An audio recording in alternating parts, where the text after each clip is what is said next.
Good evening বন্ধুরা। এখন এসে গেছি আজকে আমরা নববৃন্দাবন।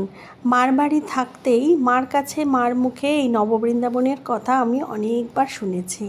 মার বাড়ির কাছে অন্তত 5 মিনিট, মানে মার বাড়ির থেকে এই নববৃন্দাবনটা মাত্র 5 মিনিটের পথ। তাই আজকে নববৃন্দাবন দেখতে চলে এলাম। আর আসার পর মনে হচ্ছে, প্রথমে ভেবেছিলাম আসবো না, তারপর আসার পর আর ভেতরে ঢোকার পর মনে হচ্ছে যে হ্যাঁ, মার কথাতে এসে খুব ভালো কাজ করেছি। যদি না আসতাম তাহলে খুব বড় কিছু বোধহয় আমি মিস করে যেতাম। তাই এই ব্লগটা করেছি আমি মার বাড়ি থাকাকালীন। যেহেতু ব্লগটা দিতে পারিনি, খুব দেরি হয়েছে, কারণ যেহেতু আমার ঠান্ডা লেগেছিল মারাত্মকভাবে মার বাড়ি থেকে আসার পর, সেই জন্য ব্লগটা দিতে পাবলিশ করতে একটু আমার দেরি হয়ে গেল। তা যাই হোক, চলুন এই নববৃন্দাবনের ভিতরে আমার সাথে আপনাদেরও নিয়ে গিয়ে ঘুরিয়ে আনি। তা প্রথমেই নববৃন্দাবন দেখলেন যে প্রথম এন্ট্রান্সে একটা বিশাল বড় গেট রয়েছে, বড় শিবলিঙ্গ রয়েছে একটা। আর এখানে প্রচুর মুনি ঋষিদের একটা মডেল করে সুন্দর করে স্টেপ বাই স্টেপ সাজানো রয়েছে। এটা আমি তো অনেক কিছুই আমি জানি না কোনটা কি, তবে আমি সবকটাই ওপরে যে লেখাগুলো লেখা রয়েছে সেই লেখাগুলো আমি আপনাদের সামনে তুলে ধরছি। আপনারা যারা আমার কথা, আমি যদি কোনো কিছু স্কিপ করে যাই বলতে বা বোঝাতে না পারি, তাহলে এগুলো অবশ্যই পজ করে দেখে নেবেন আপনারা। আর এই যে মুনি ঋষিরা যে মডেল করে সব স্টেপ বাই স্টেপ রাখা রয়েছে, আমার মনে হলো দেখে এটা পার্ট বাই পার্ট, কাঠিয়া বাবা, এটা হচ্ছে নববৃন্দাবন যেটা, সেটা হচ্ছে কাঠিয়া বাবার কে নিয়ে গড়ে তোলা হয়েছে। মেন যিনি এনার এই বৃন্দাবনের মেন যে, সে হচ্ছে কাঠিয়া বাবা। কাঠিয়া বাবার নামেই হচ্ছে এই নববৃন্দাবনটা তৈরি হয়েছে। আর নববৃন্দাবনের আদলে আমরা দিল্লি আগ্রাতে যে নববৃন্দাবন দেখতে পাই, সেই নববৃন্দাবনের আদলেই কিছুটা তুলে ধরা হয়েছে। আর এখানে সোনার তালগাছও করে রাখা রয়েছে। আর এখানে সামনে দেখুন খুব সুন্দরভাবে, আমি আবারও বলছি, যেগুলো আমি বলতে স্কিপ করে যাব বা আমি বোঝাতে পারবো না, সেগুলো পজ করে আপনারা দেখে নেবেন, কারণ আমি সবগুলোই হেডলাইন আমি ক্যামেরার সামনে তুলে ধরেছি।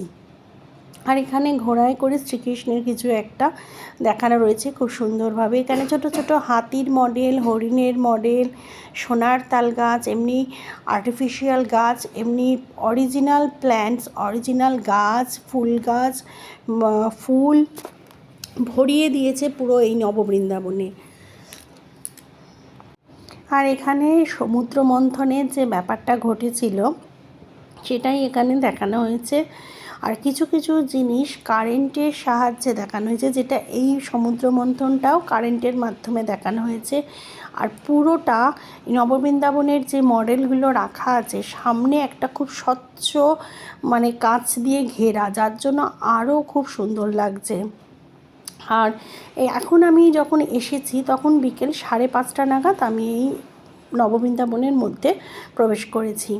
আর এখানে দেখতেই পাচ্ছেন শ্রীকৃষ্ণ ঘোড়া নিয়ে কিছু একটা মহাভারতের বা রামায়ণের কিছু একটা দেখাতে চাইছে। আর এখানে প্রচুর গাছপালা দিয়ে প্রচুর সুন্দর করে সাজানো রয়েছে। আর ওপরেও কিছু একটা পাহাড়, ঝর্ণা, পাহাড়ের ওপর দিয়ে সেই ঝর্ণা, যখন সেই শ্রীকৃষ্ণের সেই বৃষ্টি পড়ে সমস্ত শ্রীকৃষ্ণের যেখানে থাকতো আর কি, সেই জায়গাটা, সেই জায়গায় যখন বৃষ্টি পড়েছিল, তখন উনি যে কেড়ে আঙুল দিয়ে ডান হাতের বাঁ হাতের কেড়ে আঙুল দিয়ে যে পাহাড়টাকে তুলে ধরেছিল, আর সেই পাহাড়ের মধ্যে সমস্ত গ্রামবাসী এসে যে আশ্রয় নিয়েছিল, সেটাকেই এখানে তুলে ধরা হয়েছে। দেখুন, পাহাড়ের মধ্যে দিয়ে বৃষ্টির জল পড়ছে আর সমস্ত গ্রামবাসী ওই পাহাড়ের নিচে শ্রীকৃষ্ণের এতে আশ্রয় নিয়েছে। আর এখানে দেখুন কত বক, হাতি, গরু, বাছুর, সমস্ত শ্রীকৃষ্ণের যা যা পছন্দ সব কিছু দিয়ে এই নববৃন্দাবনটাকে খুব সুন্দরভাবে সাজিয়েছে। আর এইটা হচ্ছে মেন মন্দির, নববৃন্দাবনের যে কাঠিয়া বাবার সেই মেন মন্দির। তবে মেন মন্দিরে কিন্তু ক্যামেরা করা একদমই নিষেধ। তবে আমি এখানে একটা খুব বড় রিস্ক নিয়ে ফেলেছি, কারণ ওরা যদি ধরতে পারতো না আমাকে, তাহলে আমার ক্যামেরার সমস্ত ভিডিও ডিলিট করে দিত। কিন্তু তবুও আপনাদের জন্য বা নিজের স্মৃতিচারণ করার জন্য আমি এই ভিডিওটা খুব রিস্কিভাবে করেছি। কারণ কারোর মানে একজন ভদ্রমহিলা যাচ্ছিল, তার পিছনেই আমি আমার ক্যামেরাটাকে অন করে এই মেন মন্দিরের মধ্যে প্রবেশ করেছি। ওরা বারবার অ্যানাউন্স করছিল যে কেউ যেন ভিডিও না করে, ছবি না তোলে, ভিডিও বারবার ওরা অ্যানাউন্স করে। এমনকি আমার সামনে একজন মহিলাকে ওরা দেখতেও পেয়েছে, তাকে আইডেন্টিফাইও করেছে এবং মেন গেটে তাকে আটকানোও হয়েছিল। কিন্তু ভাগ্যিস কী ভাগ্য যে প্রভুর আশীর্বাদেই হয়তো আমাকে ওরা দেখতেও পায়নি, ধরতেও পারেনি, তাই আমি পুরো ভিডিওটা তো করতে পেরেছি লুকিয়েই। তা যাই হোক, মেন মন্দিরেই রাধা গোবিন্দর মন্দির রয়েছে, আর যিনি কাঠিয়া বাবা তিনি আরতি করছেন, ভালো করে তো তুলতে পারিনি। তাই আপনারা অবশ্যই, আমি চাইবো যে আপনারা এই নববৃন্দাবনে যান, কাঠিয়া বাবার আশ্রমে গিয়ে সুন্দরভাবে নিজের চোখে দেখে আসুন। আর দেখুন এখানে এই যে নৌকো বিহার করছে, আমি সমস্ত আবারও বলছি, আমি যদি কিছু বুঝতে না পারি বা বোঝাতে না পারি বা স্কিপ করে যাই, আপনারা এটাকে পজ করে দেখে নেবেন। আমি সব লেখাগুলো ক্যামেরার সামনে তুলে ধরছি। আর এটা হচ্ছে শ্রীকৃষ্ণ সেই চক্র দিয়ে সমস্ত ওই যে মহাভারতে যে চক্র দিয়ে সব যুদ্ধের সময় যে কেটে দিয়েছিল গলা, মানে কেটেছিল, সেই যুদ্ধেরই একটা অংশ। মানে উনি যা যা করেছেন, মানে ছোট মানে একদম শিশু বয়স থেকে ওনার মানে যুদ্ধতে, রামায়ণে, মহাভারতে উনি যেখানে যেখানে, তারপর ওনার লীলাক্ষেত্র, সখীদের নিয়ে যে লীলাক্ষেত্র, তারপরে উনি যে নানান রকম রূপ ধারণ করেছে, এক এক মানে শতাব্দীতে এক এক রকম রূপ ধারণ করেছে, সেই লীলা, সখীদের নিয়ে লীলা, নৌকো বিহার, এমনকি বাচ্চা শ্রীকৃষ্ণ যে মায়ের কাছে মায়ের চোখ এড়িয়ে যে মাখন চুরি করেছিল, ননি চুরি করা, সমস্তটা এখানে তুলে ধরা হয়েছে। তারপরে অষ্টনাগের মধ্যে যে উনি নেচেছিলেন।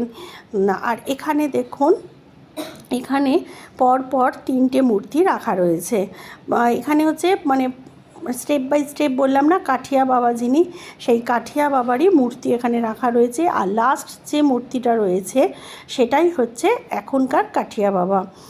আর এটা হচ্ছে কাঠিয়া বাবার মূর্তি, আর তার পাশে হচ্ছে বজরংবলীর মূর্তি রয়েছে, আর তার পাশে হচ্ছে জয় মাতাদির মূর্তি রয়েছে। আর এখানে দেখুন ওই যে শ্রীকৃষ্ণের যে লীলাক্ষেত্র রয়েছে, মানে সমস্তটা এখানে তুলে ধরেছে। আমার তো দেখে এত অপূর্ব লেগেছে যে নিখুঁতভাবে, এত সুন্দরভাবে শ্রীকৃষ্ণ গরু নিয়ে যে তার বন্ধুদের সাথে যে বাগানে ঘুরে বেড়াতো সেইগুলো রয়েছে। মানে ছোট্টবেলার যে দুষ্টুমি তার মায়ের সাথে, গ্রামবাসীদের সাথে সে যে করতো, সেগুলোও সুন্দরভাবে এখানে খুব সুন্দরভাবে তুলে ধরা হয়েছে।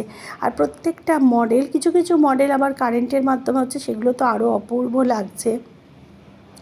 আবার কোথাও উনি শিক্ষাদান করছে গ্রামবাসীকে, কোথাও উনি কাউকে মানে উচিত শিক্ষা দিচ্ছে, কেউ অন্যায় করেছে তার উচিত শিক্ষা দিচ্ছে, সব কিছুটা খুব সুন্দরভাবে তুলে ধরেছে। আর প্রত্যেকটা এই মডেলগুলো প্রত্যেকটা কাঁচের মধ্যে রয়েছে, আর খুব স্বচ্ছ কাঁচ, যেগুলো দেখলে বাইরে থেকে দেখতে খুবই অপূর্ব লাগছে। আর এই যে বললাম না, এখানে জয় মাতাদির ছবি একটা মূর্তিও রয়েছে খুব সুন্দরভাবে। আর সব কিছু মূর্তি দেখে তো আমি বুঝতে পারছিলাম না, যার জন্য আমি লেখাগুলো আমি তুলে ধরেছি আপনাদের কাছে, আপনারা পজ করে দেখে নিন। আর সন্ধেবেলা আমি যখন এসেছিলাম তখন নববৃন্দাবনে প্রবেশ করেছিলাম, তখন 5:30 মতো বাজে। তারপর আস্তে আস্তে যখন সন্ধ্যের আলোটা ফুটলো, তখন আস্তে আস্তে যখন আলো ফুটে উঠলো, ওরা সমস্ত লাইটগুলো যখন জ্বাললো এই বৃন্দাবনের মধ্যে, তখন অপূর্ব লাগছিল দেখতে পুরো পরিবেশটা। আর মেন মন্দিরে তো আমি সেইভাবে তো কিছু তুলতে পারিনি, তবে মেন মন্দিরটা খুব সুন্দরভাবে চারিদিকে মানে ঝাল লণ্ঠন বলুন, তারপরে খুব সুন্দর সুন্দর লাইট দিয়ে বলুন, ভীষণ কারুকার্য দিয়ে খুব সুন্দরভাবে মেন মন্দিরটা সাজানো। তারপরে আর এটা না অনেকটা জায়গা জুড়ে মন্দিরটা করা। আর এটা হচ্ছে মন্দিরের ঠিক পেছনের দিকে, ব্যাক সাইডে। আর দেখুন গঙ্গার ঠিক পাড় দিয়ে মন্দিরটা বানানো হয়েছে। আর গঙ্গাটা দেখছেন কত সামনে, দেখুন নিচটাও দেখুন, ওরা পাড়টাকে খুব সুন্দরভাবে বাঁধিয়ে সেখানেই এই মন্দিরটাকে নির্মাণ করেছে। আর এই পাড় ধরে, গঙ্গার পাড় ধরে হাঁটতে সন্ধেবেলা এত অপূর্ব লাগছিল, মনে হচ্ছিল ঘন্টার পর ঘন্টা এখানেই বসে থাকি। আবার গঙ্গার ধারে না ওরা বসারও কিছু সিট করে রেখেছে, যারা বসতে চাইবেন। অনেকে বসে আছেন, কিন্তু আমার একটু তাড়া ছিল বাড়ি ফেরার, সেই জন্য আমি আর বসতে পারিনি। তবু আমি মেয়েকে জিজ্ঞেস করেছিলাম যে আমি বসবি কি না। আর সেদিনকে গঙ্গাতে হাওয়াও দিচ্ছিল খুব সুন্দর। আর এটা একটা গঙ্গা দেবীর মন্দির, যেখানে সন্ধেবেলা ওরা সন্ধ্যা আরতি করছিল, আমি সেটাও দেখেছি, কিন্তু সন্ধ্যা আরতিটা তুলতে পারিনি। আর এই গঙ্গার পাড় ধরে সমস্ত পুরো মন্দিরটা গঙ্গার পাড় ধরেই ঘেরা। এখানে অনেক কিছু খাবার স্টলও আছে ভিতরে, আর সেখানে চেয়ার টেবিলও পাতা রয়েছে। আর এখানে দেখুন শ্রীকৃষ্ণ সব মুনি ঋষিদের শিক্ষা দিচ্ছে, পড়াশোনা করাচ্ছে আর কি, পাঠশালা টাইপের, সেটাও এখানে তুলে ধরেছে। উনি যে পাঠশালা করেছিল, যে টোলে পড়াতেন উনি, সেই টোলটাকেও তুলে ধরেছেন। সমস্তটাই এই মডেল হিসাবে সব কিছু তুলে ধরেছে। তারপরে অষ্টনাগের, তারপরে ওনাকে যে ছোটোবেলা থেকে যে কী বলবো, সেই কারাগার থেকে কংসর হাত থেকে রক্ষা করার জন্য যে কারাগার থেকে নিয়ে এসেছিল, সেটাও এখানে যশোদা মায়ের কাছে নিয়ে আসছিল, সমুদ্র পেরিয়ে, সেটাও তুলে ধরেছে। তারপরে ওনাকে ছোটোবেলায় মারার জন্য যে কংস যে বারবার যে অজুহাতগুলো নিয়েছিল, যে হাতিয়ারগুলো নিয়েছিল, সেগুলো এখানে তুলে ধরেছে। আর সামনের মন্দিরটা দেখছেন, দেখুন কি অপূর্ব। এটা হচ্ছে মেন মন্দিরের এন্ট্রান্সটা। এই যে সেই পুতনা রাক্ষসী বলে না, সেই পুতনা রাক্ষসী যে কংস মামা শ্রীকৃষ্ণকে মারার জন্য পাঠিয়েছিল, সেটাও এখানে রাখা রয়েছে, কীভাবে তাকে বধ করেছিল শ্রীকৃষ্ণ। আর এখানে মনে হচ্ছে শ্রীকৃষ্ণ ছোটোবেলায় মা যশোদা, সে এই যে অষ্টনাগ, যেটা আমি বলছিলাম, মা শ্রীকৃষ্ণর কোলে বসে হয়তো কিছু খাচ্ছে, এমনকি ননি চুরি করছে, সব কিছুই এখানে তুলে ধরেছে। আর এই যে জিনিসটা, সেটা হচ্ছে কারেন্টের মাধ্যমে, আপনারা বুঝতে পারছেন, এই দেখুন কি সুন্দর ঘুরে যাচ্ছে আস্তে আস্তে। এটা শ্রীকৃষ্ণ যে অষ্টসখী নিয়ে, ওনার যে অষ্টসখী ছিল, সেই অষ্টসখী নিয়ে যে লীলাটা করেছিল, এখানে সেই লীলাটাকেই খুব সুন্দরভাবে তুলে ধরেছে। আর মধ্যিখানে রয়েছে ওনার যে কদম গাছ, প্রিয় কদম গাছ, তারপরে ওনার যে গরু বাছুর ওনার এত প্রিয়, সেইগুলোও মধ্যিখানে সাজিয়ে এই জিনিসটাকে তুলে ধরেছে। আর এটা ঘুরছে, খুব আস্তে আস্তে ঘুরছে। আমি যার জন্য আমি খানিকটা তুলেছিলাম ঘোড়াটা, কিন্তু অনেকটা দেরি হবে বলে আমি নিজেই ক্যামেরাটাকে ঘুরিয়ে ঘুরিয়ে এটাকে তুলে নিয়েছি সমস্তটা। আর এদিকে আমার মনে হয় ওদের কোনো আশ্রমের আরও কিছু গেস্ট হাউস ওরা করছে, পরবর্তীকালে হয়তো কোনো লোকজন গেলে এখানে থাকতে পারবে, খাওয়া দাওয়ারও অ্যারেঞ্জমেন্ট কিছু করবে ওরা।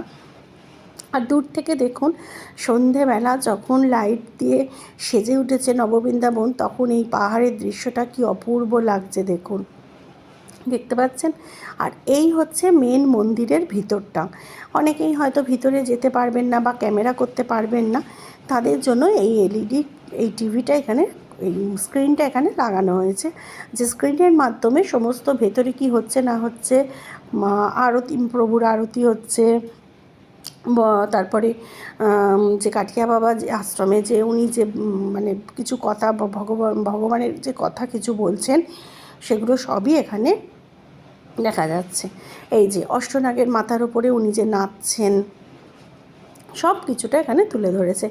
আপনারা এখানে না আসলে আপনারা কতটা আমার ক্যামেরায় বুঝতে পারবেন না পারবেন আমি জানি না, তবে এই যে হাঙরের মুখে বা কুমিরের মুখে, আমি তো সব কিছু জানিও না, সব কিছু আপনাদের বোঝাতেও পারবো না, তাই আমি চাই এটা অবশ্যই আপনারা এখানে আসুন, এসে আপনারা নিজেরা দেখে যান। যদিও আমার মায়ের বাড়ির থেকে এটা খুবই কাছে, এটা নববৃন্দাবন কাঠিয়া বাবা আশ্রম বললে যে কোনো টোটো বলুন, রিক্সা বলুন, অটো বলুন, সবাই নিয়ে চলে আসবে আপনাদের। আপনারা বিটি রোডে বাসে নেবেও আসতে পারেন, আবার দক্ষিণেশ্বরে স্টেশন থেকে ট্রেনে করে যারা আসবেন তারা দক্ষিণেশ্বর স্টেশনে নেবে, বলবেন যে আমরা কাঠিয়া বাবার আশ্রম যাব, তাহলেই নিয়ে চলে আসবে। আর এখানে দেখুন হরিণ রয়েছে, বানর রয়েছে, হনুমান রয়েছে, আর স্বয়ং শ্রীকৃষ্ণ তার রাধিকাকে নিয়ে এখানে দোলায় ঝুলা ঝুলছে। আর একটা সাইডে এটা না অনেক বড় একটা এরিয়া নিয়ে বানানো, শুধু একদিক দিয়ে দেখলেই হবে না, চতুর্দিক। আমি তো এটাকে প্রথমে স্কিপ করে যাচ্ছিলাম, তারপর হঠাৎ চোখ পড়লো না এদিকেও তো কিছু রয়েছে তখন। আর এই যে সেই রামের রূপ নিয়েও তো উনি জন্মেছিলেন, সেই যে এক বুড়ি মা সেই ফল খেয়ে খেয়ে রামকে যখন ভোগ নিবেদন করেছিল সেটা পর্যন্ত এখানে তুলে দিয়েছে। আর কেউ যদি আপনারা বাস পথে আসেন তাহলে বিটি রোডে রথতলায় নেমে যে কেউ কাউকে